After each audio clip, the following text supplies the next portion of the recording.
আসসালামু আলাইকুম রহমতুল্লাহ। একটা ভিডিও করার জন্য উপস্থিত হলাম। আসলে এগুলো দেখলে আস্তে আস্তে মানে কি বলবো আর নবীন নামে মিথ্যা কথা বলেছে, সেগুলোর বিরুদ্ধে আসলে না বললেই নয়। ভিডিওটা দেখানোর আগে আমি আপনাদেরকে এই ভিডিওতে যে মিথ্যা কথাগুলো বলেছে সেগুলো আপনাদের সামনে বলতে চাই। আমি এই জ্ঞানী গুণী মানুষ, তার চাইতে অনেক কম জ্ঞানী। আমি সামান্য একজন মানুষ, আমার কোনো জ্ঞান নেই, গরিমা নেই, ইসলাম সম্বন্ধে খুবই কম জানি, কম বুঝি। তারপরেও এই বদমাইশ সে হাফেজ মাওলানা মুফতি নিজেকে দাবি করে, কিন্তু সে কিভাবে হাফেজ মাওলানা মুফতি হয়েছে এ ব্যাপারে আমার যথেষ্ট সন্দেহ আছে। এই বেচারা নবীর হাদিসকে বিকৃত করতেছে, নবীর হাদিসকে আসলে মিথ্যাচার করে মিথ্যাভাবে মানুষের সামনে উপস্থাপন করতেছে, এছাড়া কিছুই নাই। একটা হাদিস বলেছে সে সে আল্লাহ রাসূল সাল্লাল্লাহু আলাইহি ওয়াসাল্লামের একজন স্ত্রী, মানে সে তাকে একটা যুদ্ধে যায়, সেই যুদ্ধে জয়লাভ করে। সেই সময়কার যুগে এমন রীতি ছিল যে ওই দেশের কোনো দেশের রাজা যদি কোনো দেশকে দখল করে নেয় বা যুদ্ধে জয়লাভ করে, ওই দেশের রাজকন্যার সাথে তার বিবাহ হয়।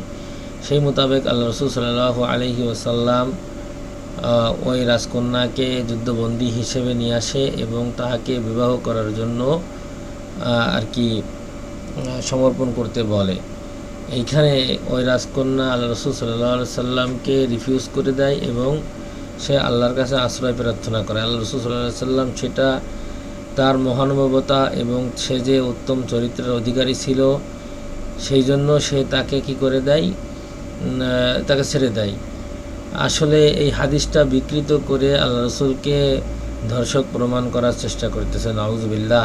এই বদমাইশ আবার এমন জ্বালাময়ী ভাষণ দিচ্ছে, তার কিছু অনুসারী আছে, তারা এমনভাবে কমেন্ট করতেছে মনে হচ্ছে এগুলো সব সত্য কথা। তারপরে আল্লাহ রসুল সাল্লাল্লাহু আলাইহি সাল্লামের আর একটা হাদিস বিকৃত করলো। আল্লাহ রসুল সাল্লাল্লাহু আলাইহি সাল্লাম তার স্ত্রীদের সাথে মিলিত হইতেন, এটা বলে ধর্ষণ। তাহলে ওর বাপ ওর মার সাথে মিলিত হওয়া এটা ধর্ষণ। এখন আসলে কি বলবো, এ কিভাবে হাদিস শিখেছে আর কিভাবে কাদের কাছে পড়েছে আমার বোধগম্য হয় না। কে কোন বিকৃতিকারী কমেন্টকারী মরে গেছে, তার জন্য সে জ্বালাময়ী ভাষণ দিচ্ছে, পাগল হয়ে যাচ্ছে, সমস্ত বড় বড় আলেমদের কাছে বসার চেষ্টা করতেছে, ডক্টর ইউনূসের সাথে বসার চেষ্টা করতেছে, তারপরে হাসনাত, আবদুল্লাহ, সার্জিস এদের নাম করতেছে। আসলে আমি পুরোভাবে জাস্টিফাই করলাম, বুঝতে পারলাম এক ইউটিউব ভিউ ব্যবসায়ী নিজেকে জাতির সামনে তুলে ধরবে, উপস্থাপন করবে, নিজে ভাইরাল হবে, এছাড়া কিছুই না। এ নাস্তিক ফাস্তিক কিছু না, এটা মস্ত বড় ইবলিশ শয়তান, শয়তানের অনুসারী। এই বদমাই শয়তানের অনুসারীকে যদি প্রতিহত না করা হয়, সেইভাবে আল্লাহ রাসূল সাল্লাল্লাহু আলাইহি সাল্লামকে গালিগালাজ করতেই থাকবে এবং তার মান সম্মান নিয়ে সাধারণ মানুষকে ভুলভাল বোঝাবে। এই জন্য আমি আপনাদেরকে ভিডিওটা শোনাচ্ছি, দেখাচ্ছি, আপনারা একটু আমার কথার আর এই বদমাইশের কথা একটু মিলবেন, দেখেন কি মিথ্যাচার ডাইনা করতেছে। কিছু হয়েছে, অন্তত তাৎক্ষণিকভাবে ক্ষমা চেয়ে হলেও যেন সে পার পায়, কিন্তু তাকে কেউ রক্ষা করেনি। অবশেষে সে আর নিতে পারেনি হয়তো। গতকাল রাতে সে আত্মহত্যা করল। একটা শিক্ষিত মানুষ, একটা প্রতিভাবান মানুষ ঝরে গেল। কি বলেছিল সে?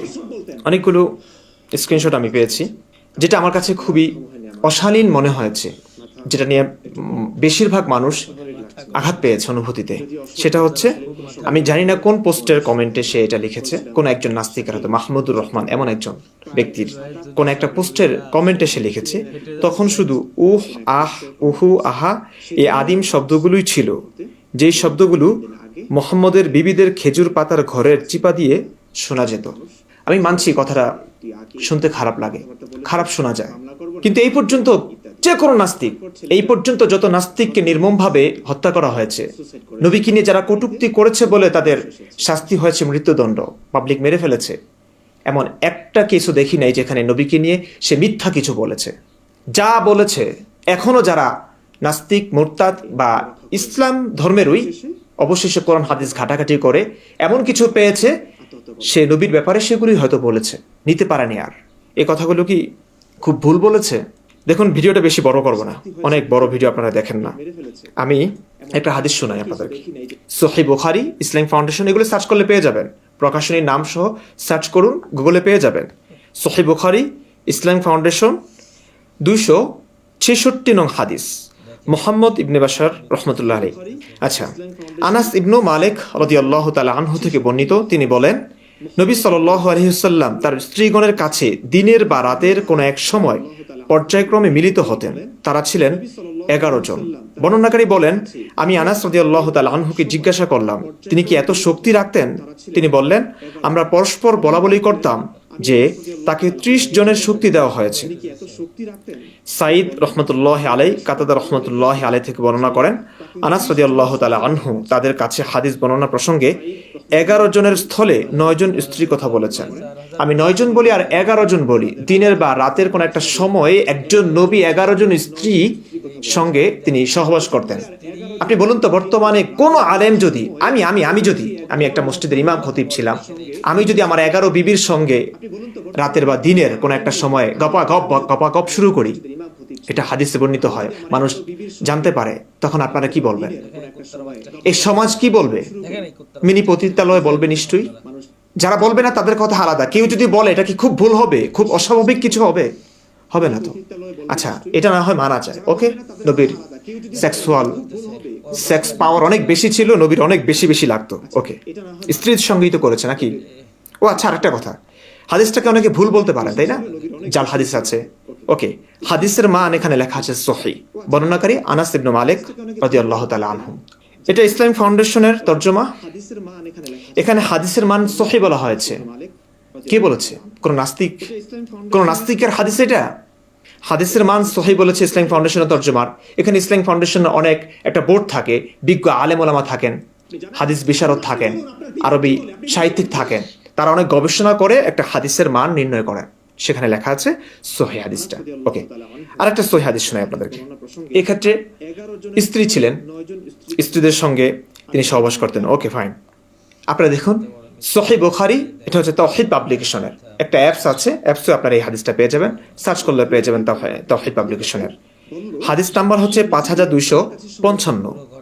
আবু উসাইদ রাদিয়াল্লাহু তাআলা আনহু হতে বর্ণিত, তিনি বলেন, আমরা নবী সাল্লাল্লাহু আলাইহি ওয়াসাল্লামের সঙ্গে বের হয়ে শাওত নামক বাগানের নিকট দিয়ে চলতে চলতে 2টি বাগান পর্যন্ত পৌঁছলাম এবং এই দুটির মাঝে বসলাম।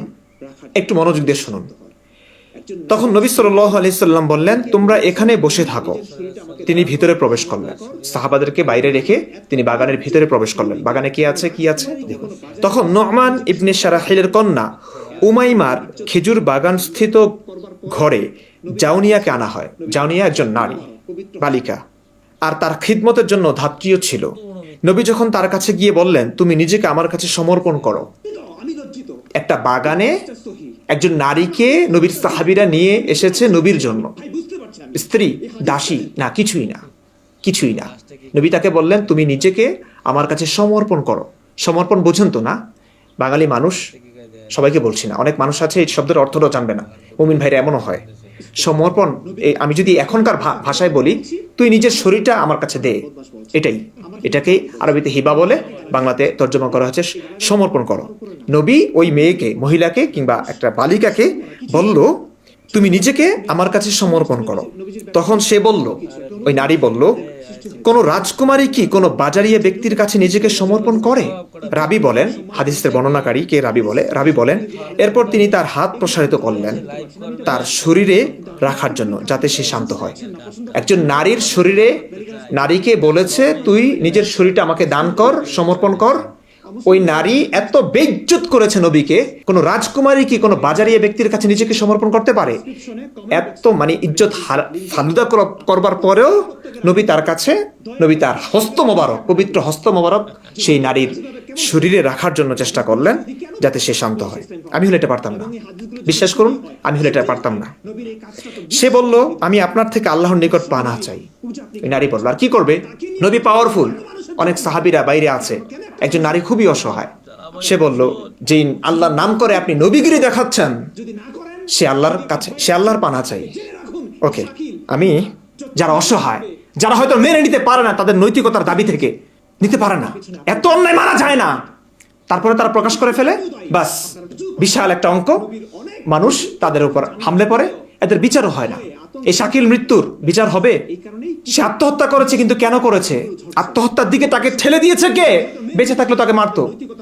আপনারা প্লিজ দুটো হাদিস শেয়ার করুন, প্রত্যেকের রিয়েল আইডি থেকে, গালিগালাজের দরকার নাই। আপনি শুধু ক্যাপশনে লিখতে পারেন এমন এই হাদিস দুটো সহিহ হাদিস, এমন কাজ একজন নবী কিভাবে করতে পারে, আর যিনি করতে পারেন তিনি নবী কিভাবে হন, তার পূজা আমরা কিভাবে করি, আর কত অন্ধকারের মধ্যে ডুবে থাকবেন। আসুন শায়েখ আহমদুল্লাহ মিজানুর রহমান আজহারী, আমি প্রমাণ করবো আপনারা বাংলাদেশের সবচেয়ে বড় নাস্তিক, কিন্তু প্রকাশ করছেন না। সরল মরা মানুষকে ধোঁকা দিচ্ছেন আপনারা। ইসলাম কেমন আপনারা জানেন না? এই হাদিসগুলো আপনাদের চোখে পড়ে না বুঝি? চোখে পড়ে না? গোজামিল আর কত দিবেন? আসুন বসুন, বারবার বলছি বসুন, আজকে বলছি বসুন, আর কত তাজা প্রাণ ঝরাবেন আপনারা? বসুন, আমি আমার সমস্ত কাজকে ফেলে আপনাদের সঙ্গে বসতে রাজি আছি। শ্রদ্ধার সঙ্গে সব কথা বলবো, কোরআন হাদিসের রেফারেন্সে কথা বলবো। আমি থাকবো, আসিফ ভাই, আসিফ মহিউদ্দিন ভাই থাকবে, আসাদ ভাই থাকতে পারে, বাংলাদেশের ডক্টর ইউনুস থাকবেন, দেশের গণ্যমান্য ব্যক্তিগণ থাকবেন, ঠিক আছে। যদি প্রমাণিত হয় দেশের 20 কোটি মানুষ দেখবার পরে যদি ইসলামটাকে সত্য বলে মনে করে, নবীর এই কাজগুলোকে যদি নরমালি নেয়, আমি বলছি আমি এসে আপনাদের কাছে ধরা দিব, আপনারা যা ইচ্ছা তা করবেন, শান্তিপূর্ণভাবে আমাকে হত্যা করবেন, মনের স্বাদ মিটিয়ে। আমি বলছি, আমি কথা দিচ্ছি আপনাদেরকে, বসুন আপনারা।